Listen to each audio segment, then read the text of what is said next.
Hello friends, this is the new session on numerical analysis, and in this session I am going to show you how the Adams-Bashforth predictor corrector method can be used to solve the initial value problem of the first order. In the previous session also we have encountered one example using the same formula. Now before going to solve the example, I request you people to look at the formula again. These are the two formulae which we are intended to use. So the first formula is the predictor formula. So it gives us the first approximation to the value of y at x1, that is y1, and this formula is the corrector formula which goes on correcting the values of y1, that is y at x1. In fact, it goes on correcting the values which are obtained in the previous step. By using the value of y1 which are obtained in the previous step, it will work out, this formula will work out, and it goes on giving the successive corrected values of y1. So that is the thing you should understand here. Y1 stands for y at x1, y1 stands for y at x1. So the point x1 is the point at which we are desired to solve the initial value problem. So this y1 is nothing but y at x1. x1 is the point at which the we have to solve the initial value problem. And now this formula, the predictor formula and even the corrector formula, they are having y0 on the left right hand side, the first place of the right hand side. So these are the corrections. So y1 what we are going to evaluate are expected to be the increments for the values of y at the previous point, that is x0, that is y0 is nothing but y at x0, this is also y at x0. So some increment to that y0, that gives us the value of y at x1. So here also the same thing. Now the only thing we have to speak over here is this particular method, Adams-Bashforth method, is a multi-step method, and it requires multiple points, the value of y at multiple points in order to compute the value of y at a particular point. For example, if at all we want to evaluate the value of y at x1, the values of y at the previous 4 points is required.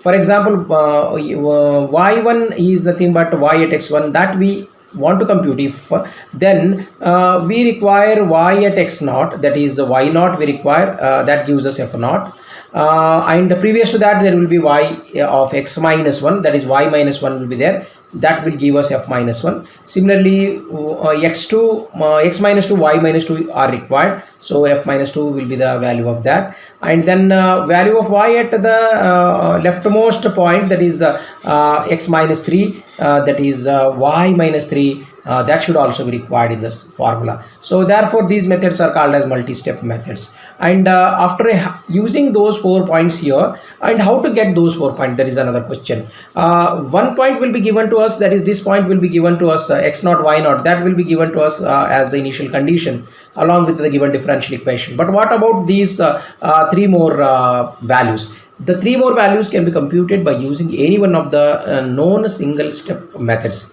like Picard's method, Taylor's method, Euler's method, Runge-Kutta method. Any one of the method we can use and get the value of those 3 y's, that is y minus 1, y minus 2, y minus 3 can be obtained.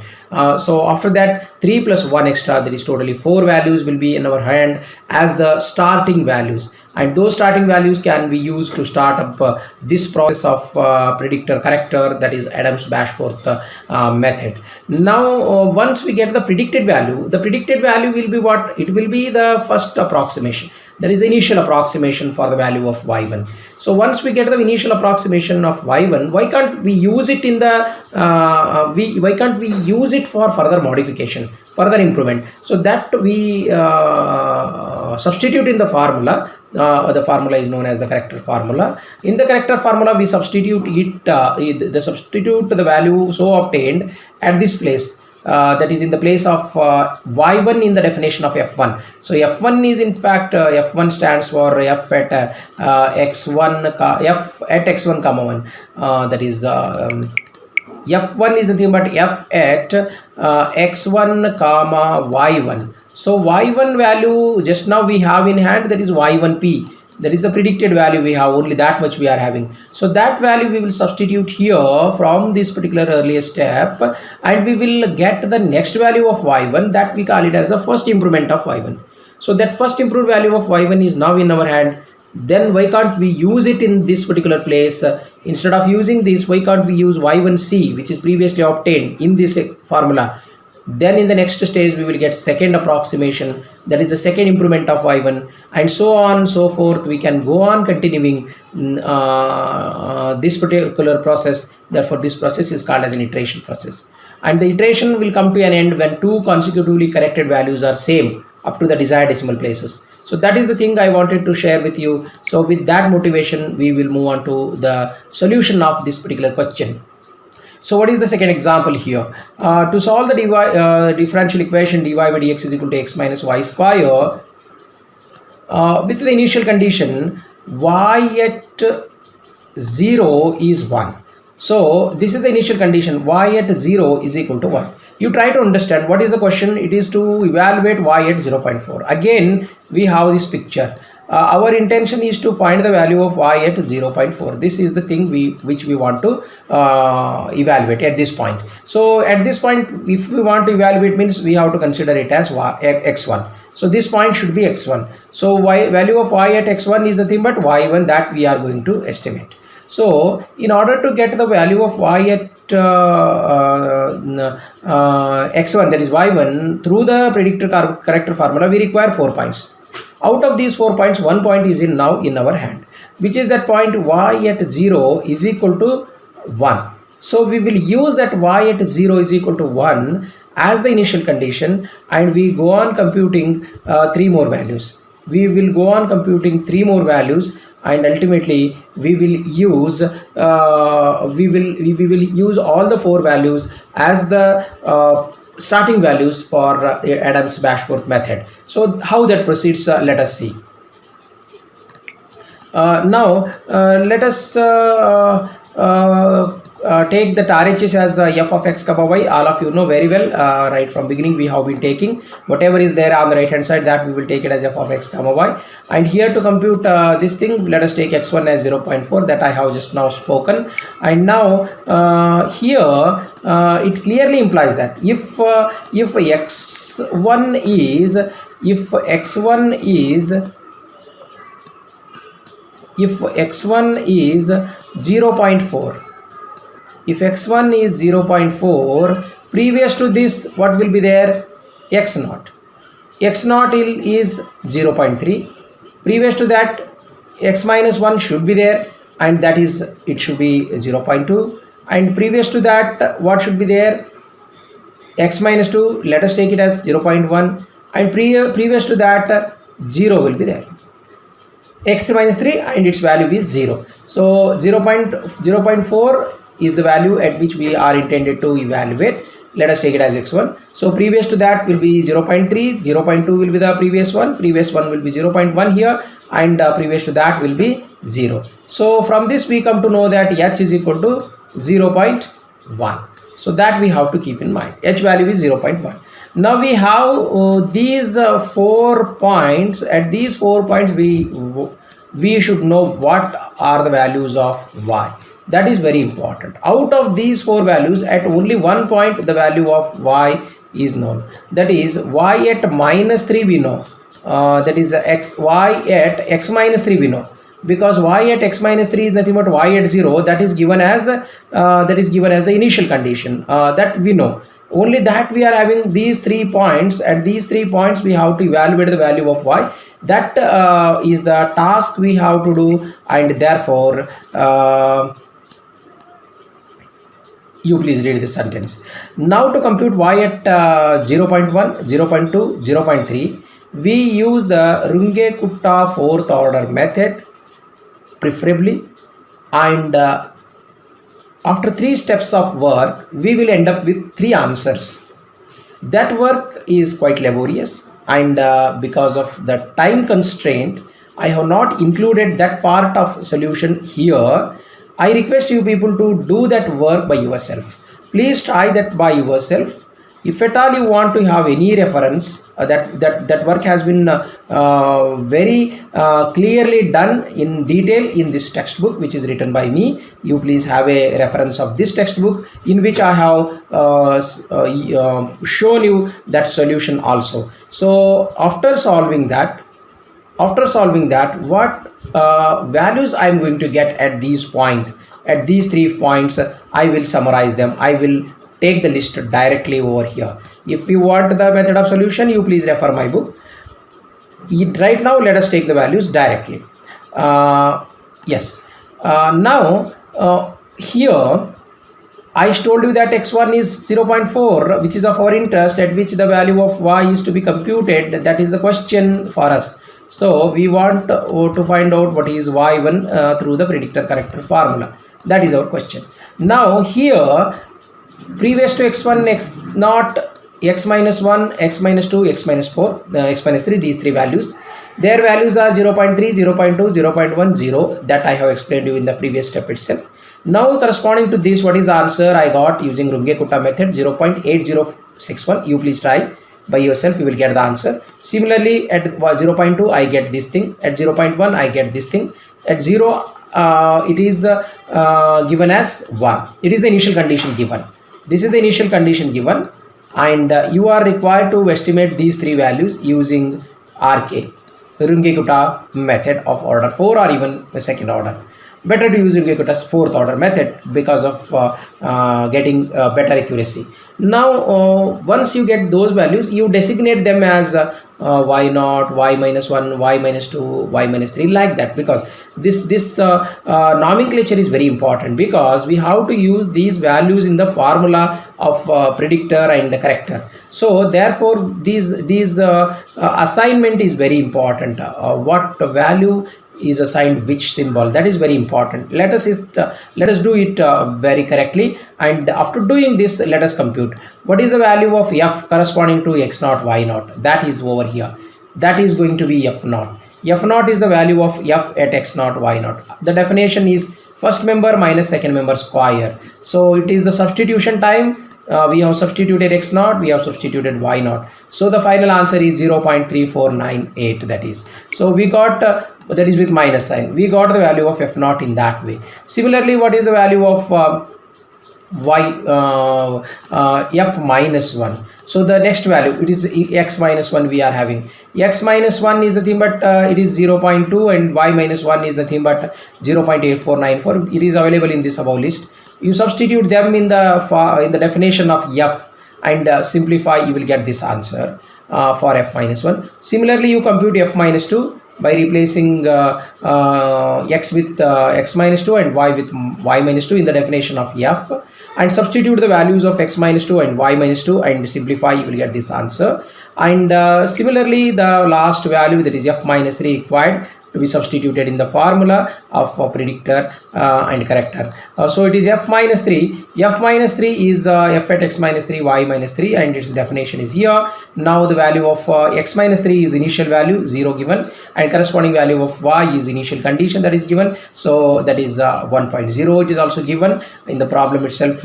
After substitution and simplification, it is simply minus 1. So with these values in hand, you can use the predictor formula now. So the predictor formula is being displayed over here. This is the predictor formula. So now it is the time for substitution. Y0 is substituted by its value, and h I shown you that it is 0.1. So 0.1 divided by 24, it is constant. Now minus 9 as it is, and its value, f minus 3 value is there in our hand. Just now we have listed out. So let us substitute those values. So 37 as it is, f minus 2 value is here. Minus 59 as it is, f minus 1 value we have just now listed out, and 55 as it is, f0 value is here, that is like this. So all these values are available here in the list above. So we have substituted them together, and now let us simplify this formula, this expression. So once we simplify this expression, the answer is going to be 0.7789. So this is what this is the first, that is the predicted value of y1. y1p is the notation for that. So we have got the first approximation, that is the initial approximation for y1, that is the value of y at x1.